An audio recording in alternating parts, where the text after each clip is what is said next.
میرا بھی باپ زندہ ہوتا تو وہ مجھے میدان میں جا کر شہید ہونے کی اجازت دے دیتا۔ ایسے میں امام قاسم بے چین ہوئے اور بے چین ہو کر کے آپ نے اپنے وجود پر جو ہے بے قراری سے ہاتھ ملنا شروع کیا تو آپ کے بازو پر ایک تعویذ بندھا ہوا تھا، اس پہ ہاتھ پڑا تو جیسے امام قاسم کو گویا کہ گزرا ہوا زمانہ یاد آ گیا، اور امام قاسم علیہ جدی علیہ السلام نے فوراً وہ دن یاد کیا جو دن 28 صفر کا دن تھا، اور امام حسن مجتبی جب الٹی کرتے تھے، قے کرتے تھے تو اس میں آنتوں کے ٹکڑے کٹ کٹ کے نکلتے تھے، لیکن اس وقت جب آنتوں کے ٹکڑے کٹ کٹ کے نکلتے تھے تو امام نے اپنے بیٹے حضرت قاسم سے کہا تھا، قاسم کاغذ اور قلم لا، کچھ لکھ کر دینا چاہتا ہوں۔ اس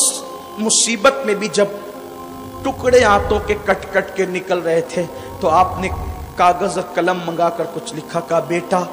جب تجھ پہ بہت بڑی مصیبت آئے اس وقت یہ میری تحریر کھول کے پڑھنا، اس کو اپنے بازو پہ باندھ لیا تھا۔ شہادت حسن کے بعد سے لے کر میدان کربلا میں پہنچنے تک چچا نے کبھی مصیبت دیکھنے ہی نہیں دی، امام حسین نے کبھی انہیں غم دیکھنے ہی نہیں دیا، اپنی اولاد سے زیادہ چاہا، اپنی اولاد سے زیادہ انہیں خوشیاں عطا کی، لیکن آج جب نہیں کہا نا تو کہا کہ آج مصیبت آ گئی، اور وہ کھولا تو اس میں لکھا ہوا تھا، مضمون یہ تھا، میرے بیٹے میرے دل کے چین، میری آنکھوں کی ٹھنڈک، مجھے یقین ہے کہ تو آج میدان کربلا میں ہے اور میرے بھائی حسین کا کوئی ساتھ دینے والا نہیں ہے، میرا حکم ہے کہ میرے بھائی پر اپنی جان قربان کر دے اور شہید ہو جا۔ امام قاسم یہ تحریر لے کر اپنی پھوپھی سے کہتے، پھوپھی دیکھو اب مجھے کون روک سکتا ہے۔ المختصر یہ وہ تحریر امام حسین کو دکھائی گئی،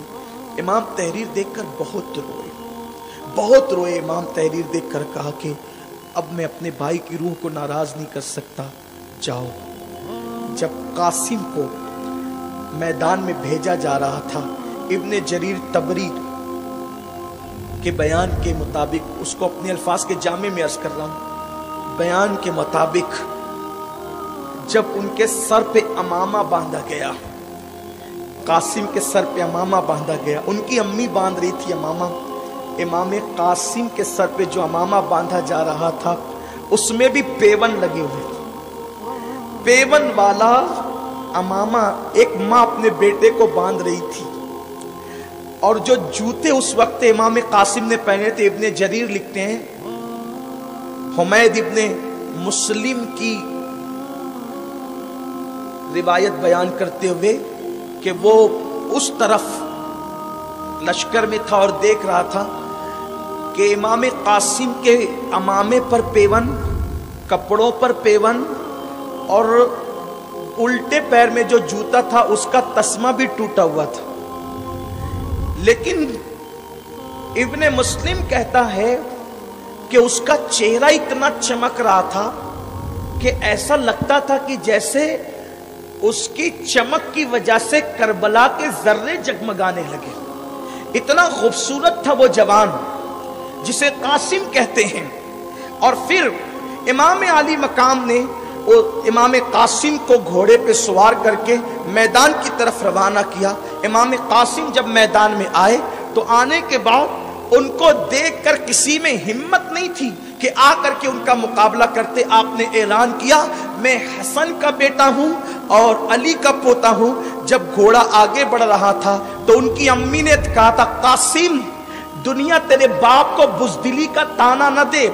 دنیا یہ نہ کہے کہ حسن کو جنگ کرنے نہیں آتی تھی، جا کر کے اس داغ کو دھول دے کہ تو کسی بہادر باپ کا بیٹا ہے۔ امام قاسم چلے اور چلنے کے بعد جب گئے تو سامنے کسی میں ہمت نہیں تھی، یہ کوئی مبالغہ نہیں ہے، ابن جریر کو اٹھا کر دیکھے، ابن جریر طبری اس شخص کا نام ہے کہ جس کی تفسیر بھی لوگوں کے درمیان ایک سند کی حیثیت رکھتی ہے، یہ ابن جریر اس ہستی کا نام ہے۔ ابن جریر طبری کہتے ہیں کہ کسی میں ہمت نہیں تھی مقابلہ کرنے کی، اور وہ کہہ رہے تھے میں علی کا پوتا حسن کا بیٹا ہوں،